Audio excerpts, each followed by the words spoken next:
بسم اللہ الرحمن الرحیم۔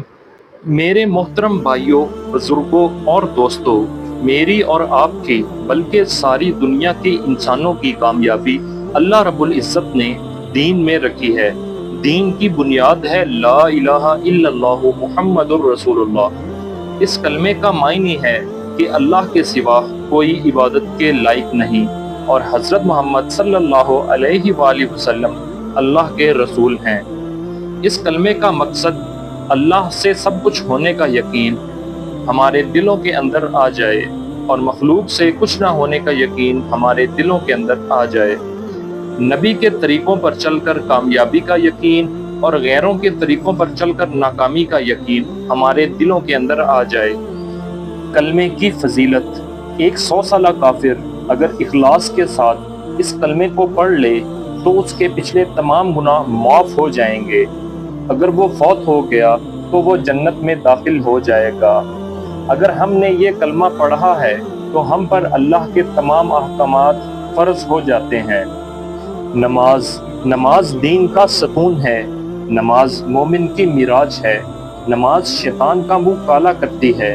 نماز نبی کریم صلی اللہ علیہ وآلہ وسلم کی آنکھوں کی ٹھنڈک ہے۔ قیامت کے دن سب سے پہلے نماز کا حساب ہوگا۔ اگر نماز پوری نکلی تو تمام اعمال پورے نکلیں گے، اور اگر نماز خراب ہو گئی تو تمام اعمال خراب ہو جائیں گے۔ ایک حدیث کا مفہوم ہے، جو بندہ 5 وقت کی نماز پابندی کے ساتھ پڑھتا ہے، اللہ اس کو 5 طرح کے اعزاز و اکرام سے نوازیں گے، 1 دنیا اور 4 آخرت۔ نمبر 1، دنیا میں روزی کی تنگی دور ہو جائے گی۔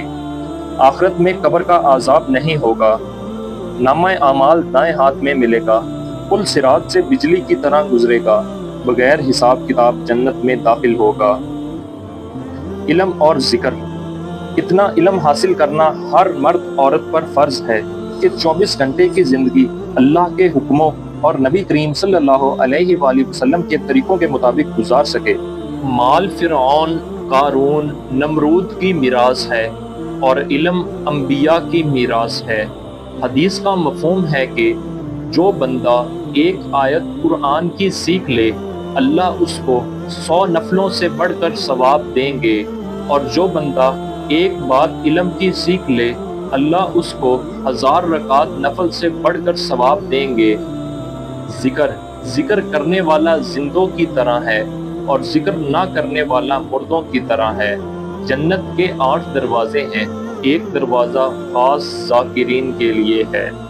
حدیث کا مفہوم ہے، اگر ایک بندہ پیسے تقسیم کر رہا ہو اور دوسرا بندہ ذکر کر رہا ہو تو ذکر کرنے والا افضل ہے۔ صحیح نیت کا مقصد ہے کہ ہم ہر نیک کام اللہ کی رضا کے لیے کریں۔ حدیث شریف کا مفہوم ہے، اخلاق والا ہدایت کے چراغ ہیں۔ اس کی وجہ سے اللہ رب العزت بڑے بڑے فتنوں کو دور کر دیتا ہے۔ ایک اور حدیث میں ہے، بنی اسرائیل میں قحط آ گیا اور کھانے کو کچھ نہیں ملتا تھا۔ ایک بندہ ریت کے ٹیلے کے قریب سے گزرا۔ اس نے دل میں کہا، اگر یہ آٹا ہوتا تو میں سب لوگوں میں تقسیم کر دیتا۔ وقت کے نبی پر اللہ کی طرف سے وحی آئی کہ اس بندے کو بتا دو کہ میں نے اس کے نامہ اعمال میں اتنے ہی آٹے کا صدقہ کرنے کا ثواب لکھ دیا۔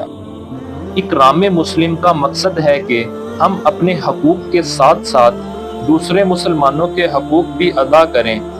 رسول اللہ صلی اللہ علیہ وآلہ وسلم کا مفہوم ہے، مسلمان کی بیمار پرسی کے لیے جو بندہ صبح کو جاتا ہے تو شام تک 70,000 فرشتے مغفرت کی دعا کرتے ہیں، اور اگر شام کو جاتا ہے تو صبح تک 70,000 فرشتے دعائیں مغفرت کرتے رہتے ہیں۔ اسی طرح ہم چھوٹوں سے پیار کریں، بڑوں کی عزت کریں اور علماء کی قدر کریں۔ رسول اللہ صلی اللہ علیہ وآلہ وسلم نے فرمایا، جس میں یہ 3 صفات نہ ہوں وہ ہم میں سے نہیں۔ دعوت تبلیغ کا مقصد ہے کہ ہم خود بھی نیک کام کریں اور دوسروں کو بھی نیکی کی تلقین کریں، خود بھی برائی نہ کریں، دوسروں کو بھی برائی سے منع کریں۔ اس کام کے لیے اللہ کی طرف سے نبی آتے تھے۔ ہمارا یقین ہے کہ ہمارے نبی حضرت محمد صلی اللہ علیہ وآلہ وسلم اللہ کے آخری نبی ہیں۔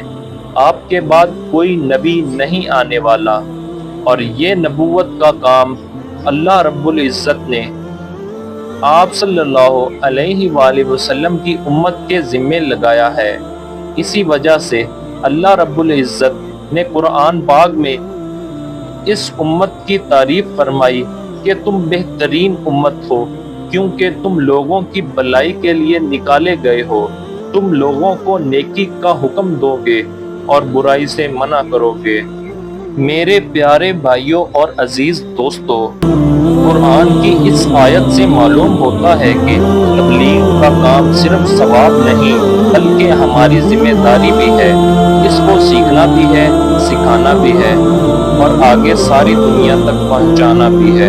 اگر آپ کو یہ ویڈیو اچھی لگی ہو تو چینل کو ضرور سبسکرائب کریں، لائک کریں اور دوستوں میں شیئر کریں، اور ہاں، بیل آئیکن کو ضرور پریس کریں تاکہ نئی آنے والی اسلامی ویڈیو آپ تک پہنچ سکے۔